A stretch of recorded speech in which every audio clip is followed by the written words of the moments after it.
Hello and welcome to Shot Serpents. Sam here. Today I will be talking about baby snakes. Last weekend we had a pretty awesome and exciting weekend. We had San Diego gopher snakes hatch out. It's pretty awesome. Not only were they the first snakes of the year, but they're also the first time I've produced this species in captivity. We got corn snakes first and now the gopher snakes, so there's two species crossed off the bucket list. Pretty exciting. We'll keep making our way up. Another species to offer to the public as well. It's just pretty awesome and exciting. I also raised both of these parents from yearlings, so seeing this project come into fruition has been an absolute dream.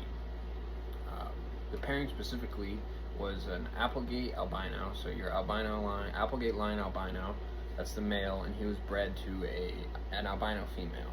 They're both San Diego gopher snakes, but I'm not sure on the exact lineage of the female. I know she's albino, but I'm not exactly sure what line. The male is for sure Applegate, but I'm really kind of lost on the female. And that'll kind of make sense later on in the video too. Kind of got some interesting babies. However, it was a weird kind of hatching experience, and also a really interesting one. There were a few things that I ran into that I hadn't in the past, and a few things that I obviously had hatching baby snakes, so it was okay.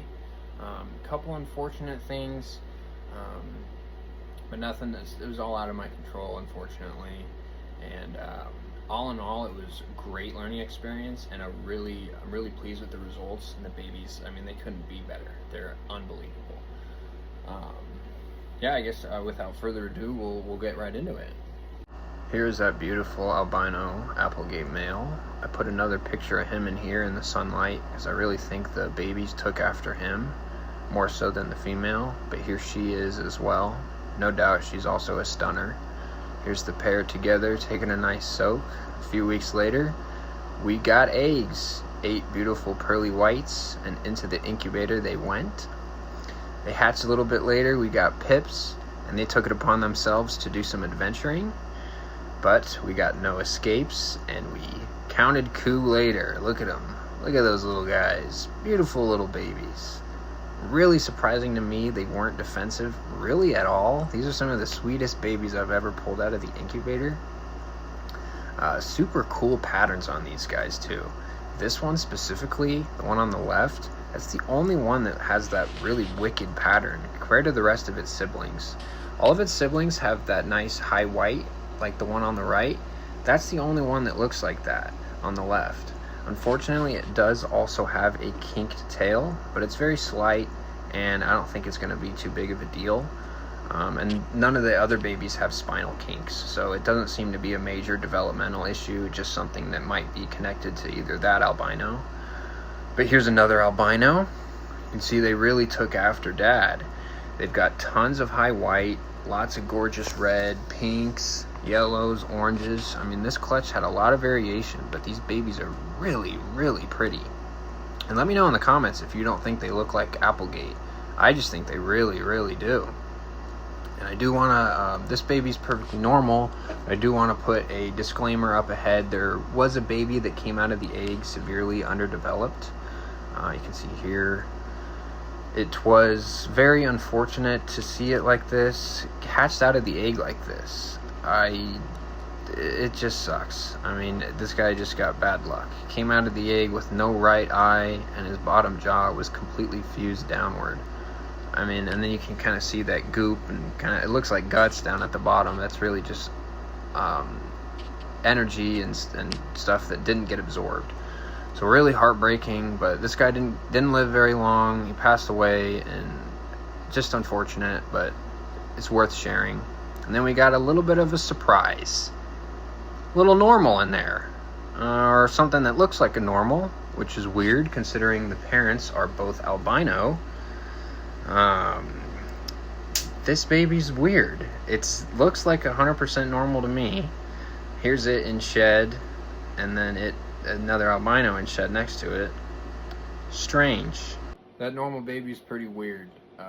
Gave me a lot of thinking over the weekend. At first I thought it might have been connected to the one with the kinked tail, and then maybe the one that's underdeveloped. Thought maybe there was something in there, like my like maybe my adults were related.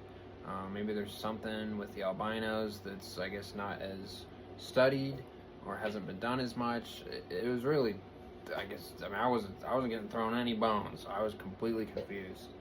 As far as I know or am aware, the albino Applegate line itself, it's a T-negative albino line.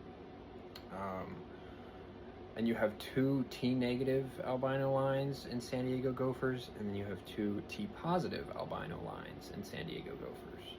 And generally, those T-negative and those T-positive lines are not going to be compatible. So if you breed a T-negative albino to a T-positive albino, you're going to get all heterozygous, normal-looking babies that are carriers for both of their parents' albinos. However, that's not what we got with this clutch. We got 7 albinos, one pretty deformed and didn't make it, one with a kinked tail, the rest 100% healthy, and then a normal. So super weird. I don't know if it's something new that could be exciting. Either way, it's exciting.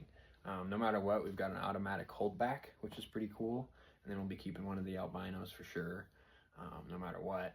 But yeah, I mean, let me know what you guys think about that normal. I'm honestly lost at this point. The only thing my closest hypothesis at this point is that the female is a mix of maybe 2 or 3, if that's possible, different albino lines, or maybe both of my parents are carriers of 2 different albinos.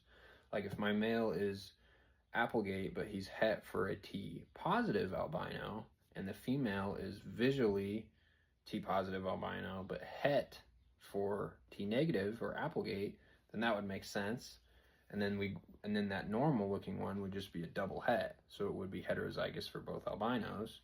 I don't know. Super weird, super wonky, really excited nonetheless, and happy that these babies are coming out. All of the pictures that I showed in this are the babies kind of fresh out of the egg. There are a couple of the last pictures at the end that are them right before they're about to shed, but these babies haven't even had their first sheds yet. So if you want to keep up to date to that, follow my Instagram and check that out. And I will be, as soon as these babies have their first sheds, I'll be posting them on Instagram. But if you made it this far in the video, thank you for watching. And yeah, have a wonderful rest of your night or weekend or however it is. Peace.